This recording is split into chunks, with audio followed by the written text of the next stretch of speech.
come to that Bastille Day a little later. Since you spoke about the substance part of it, especially the defense taking the center stage in how these defense assets are aiming to modernize India's armed forces. Professor Singh, that same question to you, the larger message that goes across tomorrow, plus defense going to the very next level, and there is a backstory to that. There is no doubt, Sakal, defense and strategic cooperation forms the very center of overarching across several sectors strategic partnership that India and France have built over years. And the easiest way to understand that, earlier in your program, I heard Gilles Bocquerat talking about how French leaders for the first few decades never even visited India. Now, if you have to measure the speed of change in relationship, in last 30 years, Indian prime ministers have gone to France 12 times. Okay. And of that, 6 times in last 9 years.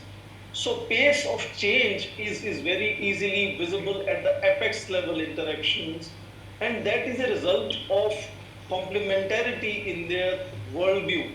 For example, if you look at, sometimes I even call France is India of the Europe and India is the France of Asia. If you look at their foreign policy focus of being preoccupied with ensuring strategic autonomy, that brings them very close to each other. In fact, the recent news is that Emmanuel Macron wants to join the BRICS summit meeting next month, which means very autonomous way of looking at not towing an American line all the time as some of the other European allies do. So that strategic autonomy perspective of both really brings them closer. And of course, complementarity is very significant between two sides. India is today world's largest importer of defense equipment.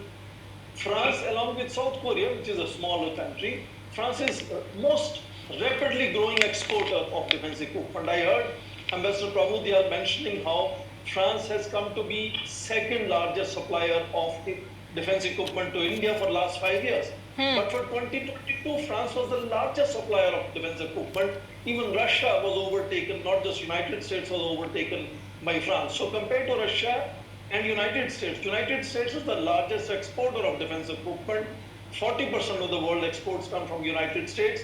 But for India, it gives only 11% in the recent years. Okay. So look at the enormous change that is happening in how France is becoming an important partner in co-production, research and development, and imports of defense equipment. And not only that, last year we saw in 2015, for example, we had 59,000 crores of 36 Rafales purchased.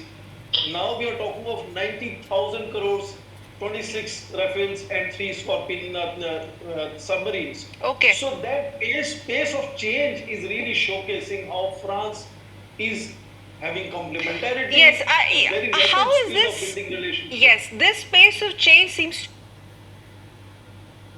the future perceived threats of India's northern neighbor. Well, that's also one talking point.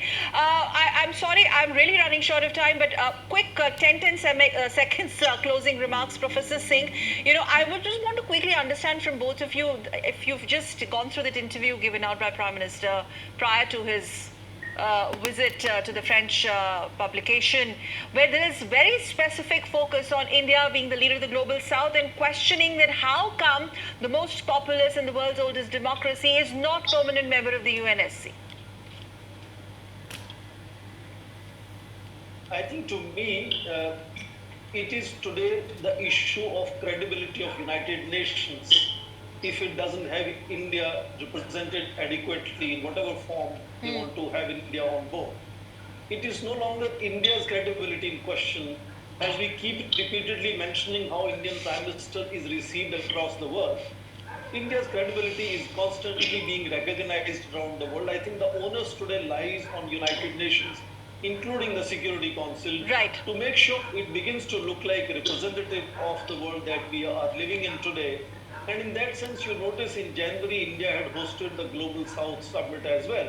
And many of these leaders have repeatedly showcased their expectations from India as their bridge towards the high tables on which India sits, whether it is G7 or UN Security Council or BRICS or other G20 and others. So Global South expects India to take their voice, their concerns to higher levels and higher, decision-making forums, and that to me is important. The credibility of India is clearly increasing, and that kind of recognition to me is more important, Right, which sir. makes the onus now lies on UN Security Council to become more representative and useful. Absolutely.